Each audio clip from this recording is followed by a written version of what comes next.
ধনপুর নামে শান্ত গ্রামের ধারে থাকত মনু নামে এক অলস লোক। সে সারাদিন গাছের নিচে বসে থাকত, কারো কাজেই হাত দিত না। সবাই বলত, মনু, তুমি যদি একটু কাজ করতে, জীবনটা বদলে যেত। কিন্তু মনু হেসে বলত, আরে, কাল থেকে শুরু করব। এভাবে দিন, মাস, বছর কেটে গেল। একদিন গ্রামের প্রধান ঘোষণা করল, যে কাজ করবে না, তাকে গ্রাম ছাড়তে হবে। মনু ভয় পেল, কিন্তু তবুও আলসেমি ছাড়ল না। সেই রাতে স্বপ্নে এক বৃদ্ধ সাধু এলেন। বললেন, মনু, তুমি যদি আজ সূর্য ওঠার আগে কাজ শুরু করো, ভাগ্য তোমার পাল্টে যাবে।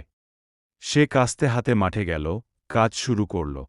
কয়েক মাস পর মনুর মাঠে সোনালি ধান দুলতে লাগল। গ্রামের লোক অবাক হয়ে বলল, এই কি সেই অলস মনু? তারপর থেকে মনু গ্রামের সবচেয়ে পরিশ্রমী মানুষ হয়ে উঠল। আর সবাই শিখল, আলসেমি মানুষকে গরিব করে, পরিশ্রম মানুষকে রাজা বানায়।